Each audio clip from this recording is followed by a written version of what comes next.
Au cœur de la jungle de Bornéo, le fleuve Padas semble tranquille. Mais par endroits, il devient un torrent bouillonnant, l'un des plus prisés des amateurs de rafting.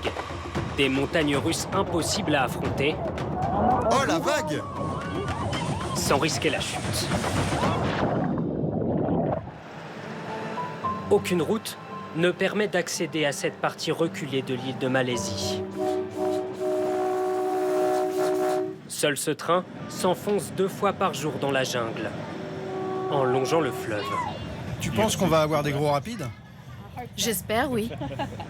Marc et Emily Edwards sont venus d'Australie avec leurs 3 enfants, bien décidés à leur faire vivre une aventure. On voulait découvrir des coins où peu de touristes viennent. On cherche une expérience authentique avec des gens authentiques.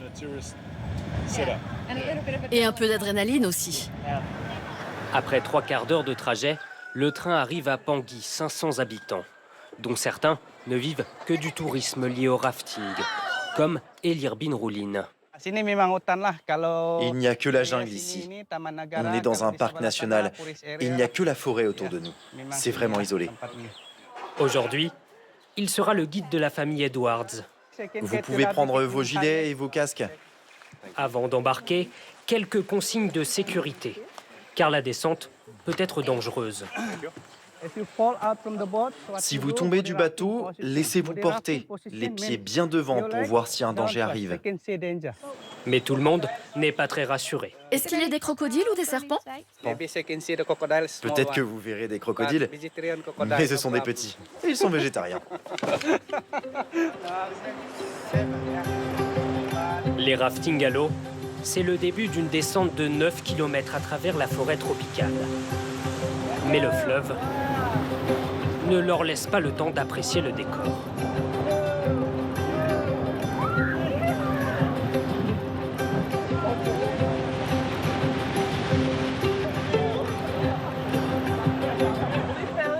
Je suis tombée à l'intérieur du bateau. Ça m'a complètement retournée. C'est très mouvementé. Ça va de haut en bas. Des premiers remous qui ne sont qu'un avant-goût.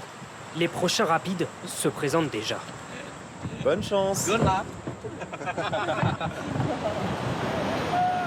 Et cette fois, la rivière l'emporte.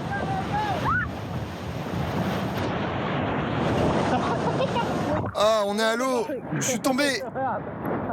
Seul moyen de remonter à bord, se hisser à la force des bras. C'est dingue! J'étais sûre que tu allais tomber. C'est parce que tu m'as poussé.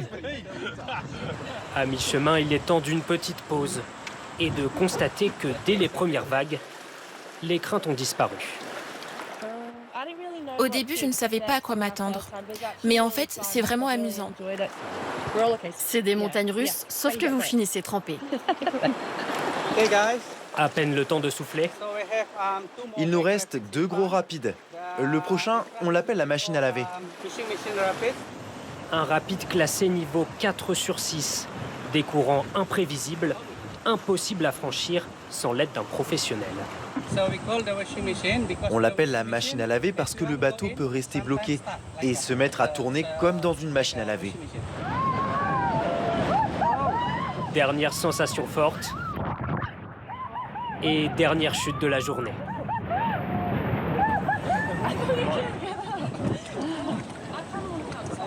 Tout le monde va bien? Après 1h30 dans les rapides, le moment est venu de retrouver la rive, son calme, et d'enfin prendre le temps de s'imprégner du décor qui les entoure. On entend la rivière, les rapides, les oiseaux, les insectes et rien d'autre. On se sent seul au monde. Et pour le retour, Allez, allez, montez. Pas de train pour rentrer. On va prendre les motos-chariots. la famille découvre un moyen de transport qu'elle ne connaissait pas encore. On a sauté à l'eau, puis grimpé sur la berge. Et maintenant, on est assis sur une palette poussée par un scooter. C'est une journée pleine de rebondissements. C'est incroyable. L'aventure se termine comme elle a commencé, sur ces rails, les seuls qui mènent à ce lieu reculé de la jungle de Bornéo.